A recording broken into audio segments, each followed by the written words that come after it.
Hey, what's going on, boys? I know I'm overdue for this, but I thought it was time for another loadout video on what I bring with me to the airsoft field every now and then. You guys have seen my two previous videos, but I felt like now it's about time to just make another one. But with that being said, let's get right to it.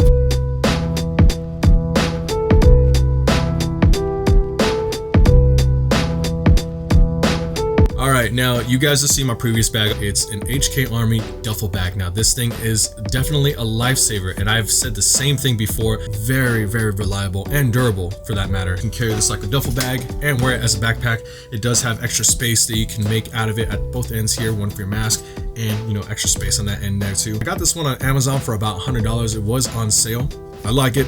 I rock it. You can see me on the field with it. Okay, I guess we'll start with the main front bag here. Just kind of opening this up. It is very easy. It does come with two zippers, so I'm doing this so that way I can present it to you guys a little bit more easier. Bam! Starting at the top pocket here, just unzipping this up. It's just a little bit of extra things that I've noticed I needed on the field. You can see that I get shot quite a bit, especially in my arms, but that's usually when it's kind of up close and personal. So when that does occur, I am bleeding, maybe someone's shooting hot, I do have a first aid kit that I like to use. Get this for like $2 or $3, Walgreens, Safeway, wherever. Got, you know, a few teammates that were on the field kind of injured as well.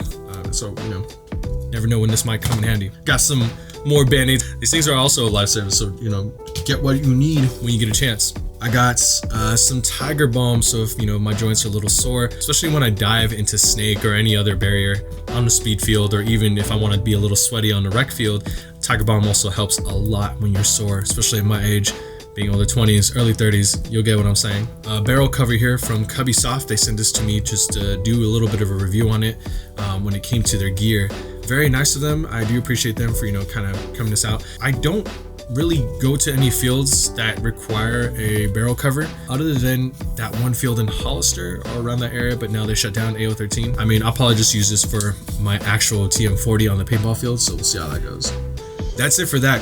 Moving on to the main pocket here. You've seen my belt. I've had this from the very beginning and around fall of 2020. It's my Cubbysoft belt. You guys have seen this. This thing holds at least 7 mags, 4 on the bottom, 3 at the top. The new rule set for Speed QB, they can only require you to hold a certain amount. So if I'm running PTS EPM 1s, then each mag will hold 250. The limit is 1,000, so I can only have 4. So I'll run 4 at the back or whatever I need. They've been very helpful on the field, kind of challenging myself a little bit just to kind of not only hold 7, but just at least limit myself to 3 or 4 mags on the rec field and see how I can go from there. Very durable material. But just like anything else, the stitching does come undone just a little bit here. I do like the mags sitting very tightly in them. It's upside down, similar to speedball harness or whatever, and it's been just holding up ever since. You see the Velcro they have here, very steady, very clean. Just, you know, keep it nice and tidy every now and then. You can obviously replace it with anything you want. It's all Velcro based, similar to Speed QB if you guys have seen those before. This brand is based in Spain, so they will ship to you guys a little bit more faster now that they're working with UPS. This is one of my bigger sponsors. Can't get enough of it. I can't recommend them enough. Shout out to Cubbysoft. Mucho gusto. Thank you guys, really do appreciate it. I guess the next thing here, I got my peanut tank. It's a 4500. It is somewhat lightweight when I put it on my Euro builds, but it's nice. I do got a barrel cover here from HK Army. You can get that for like 10-15 bucks on Amazon. I do put, you see the grip tape at the end here, it's kind of muscle tape just to kind of get me, you know, grip when I put it along my shoulder or anything like that. I have used the paintball grips, the silicone based grips that they sell online, but those can get a little funky and be a little bit too much. Grip tape is what I use when I'm being very competitive or sweaty on a rec field, whatever. I have some gloves here, HK Army gloves. You guys have seen this in many of my rec play videos. I got black and I got yellow or white skeleton gloves here. I got both pairs just sitting in there whenever I do need them. I use these for paintball from time to time, so they do get kind of dirty. Shout out to 916 Customs. He sent me the Supreme mag bands that you've seen on my Cubbysoft belt there on those PTS EPM 1s, and on top of that, he also gifted me the Supreme Maddox gloves. Very custom, very nice. It's a size large, so they do fit a medium size hand like myself. Haven't got a real chance to play with them on a speed field yet, but I can't wait till I do. So right here is a bag for my mags, extra mags. As I said before, my Cubbysoft belt can hold at least 7 mags, but during competitive play you can only have a certain amount within BB limits. In case anybody is a little shysty, takes my mags out in the field, it's happened before, I like to have at least a few extras just kind of sitting in there. I ever do need to come back for, you know, extra mags for the tournament or whatever I'm doing, and it'll be easy. It's got a waifu pillow in here. It's a bag of BBs that just kind of spilled out onto my bag. My sub team Tatonators is sponsored by AEX. Shout out to everyone. AEX brand BBs are the best if you're able to purchase them online, or if you're local to California where the majority of the shops are at. Obviously these aren't tracers, but usually I do rock the tracers, and I usually go with 0.25s because usually that's what AEX only has, are 0.25 gram BBs. And then when I do, I put them in this little bottle, this old Ace Tech bottle that I use from time to time.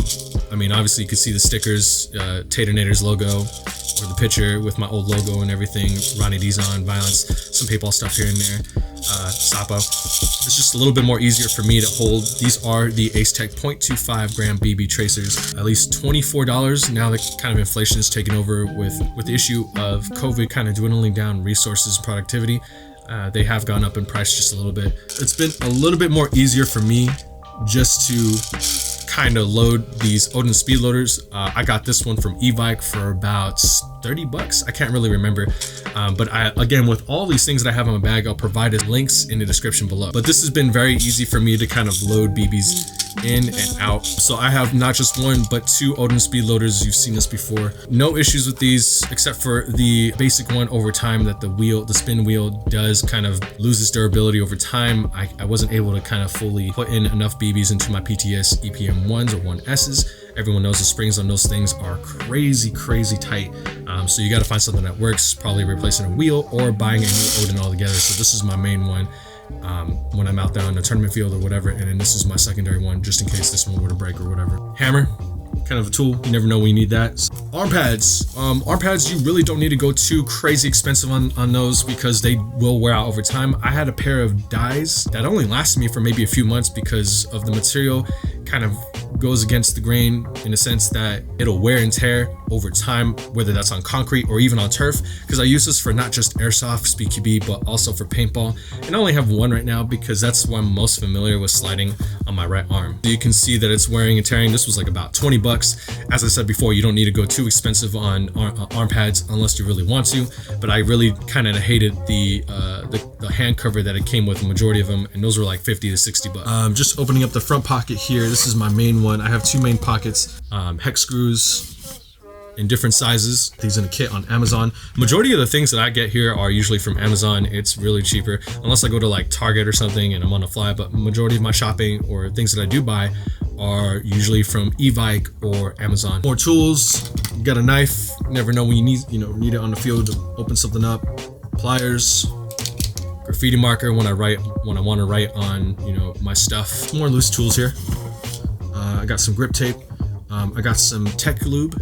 You always need to have some of this stuff on hand in case anything does need to be lubed up, and especially dealing with HPA, that's going to be very often, so definitely lube. Or some tech grease.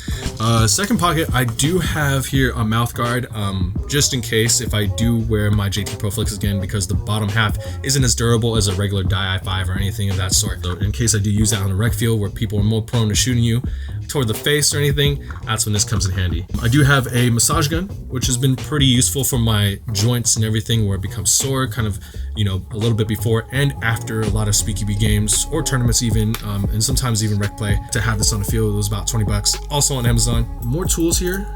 I got more tools just kind of loose hanging around.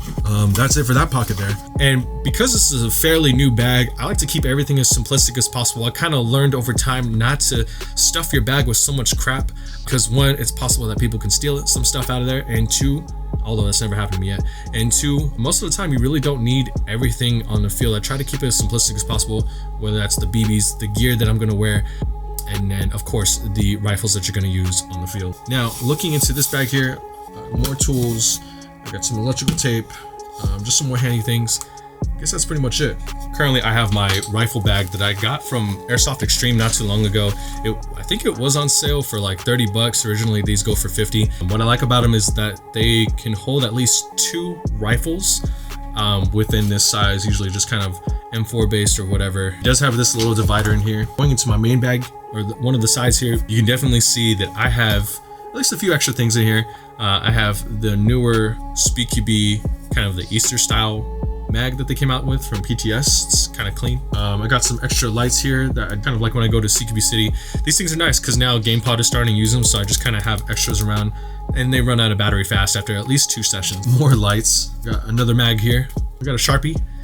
Sometimes I get people kind of asking for autographs at CQB City, so I have the Sharpie just in case, or unless they have their own. So adapter, a little bit, but these things are nice just to kind of have whenever you do have HPA and you have a tank or anything like that. The last thing on this side is my lipo bag, usually where I carry at least all my lipo. I got the Titan Deans there.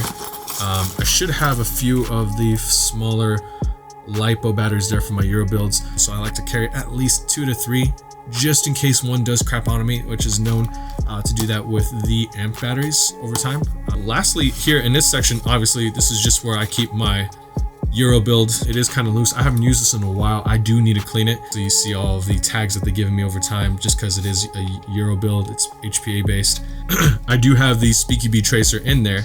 That's pretty much it for this side. Kind of look in the pockets. I usually don't have too much stuff going on here.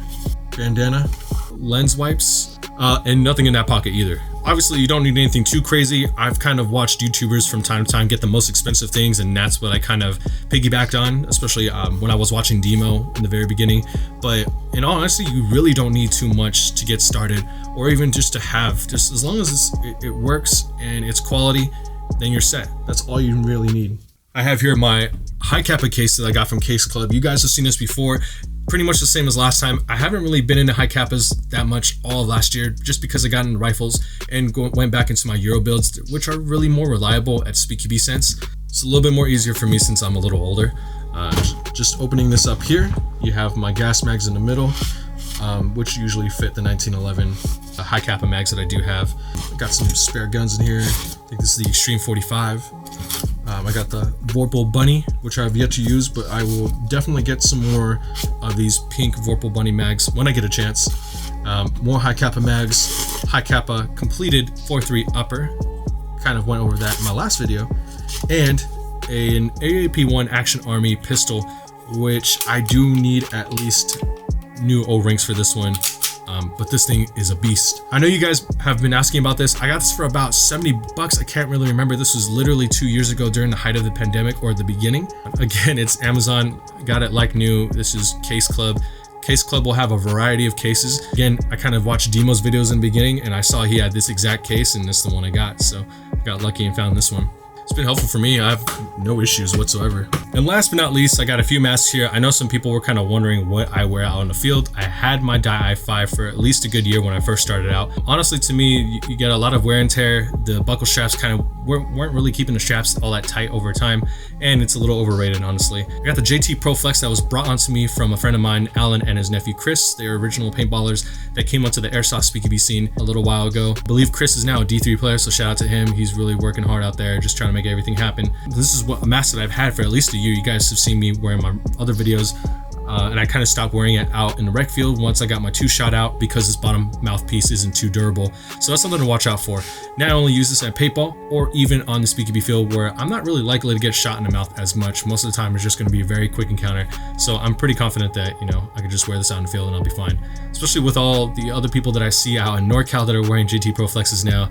I think NorCal is usually the only scene that's rocking these at the moment, other than a few people in the East Coast or even SoCal. But the mask I do use out there on the rec field is the carbon mask. It's a paintball mask that you can get. I mean, I wouldn't really recommend it unless you have the money for it. It was a little bit over $200. But it's a nice mask. What I'm currently wearing right now to kind of cover everything.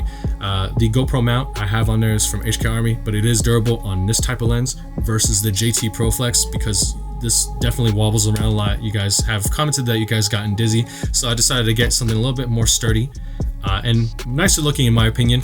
The bottom mouth portion isn't as durable, say like something that you get in an i5, but it's a little bit more stronger than the JT Pro Flex. So I have gotten shot into the mask, bottom mouth portion here, a lot of times, and I've been fine over time, so I've had no issues with that, honestly.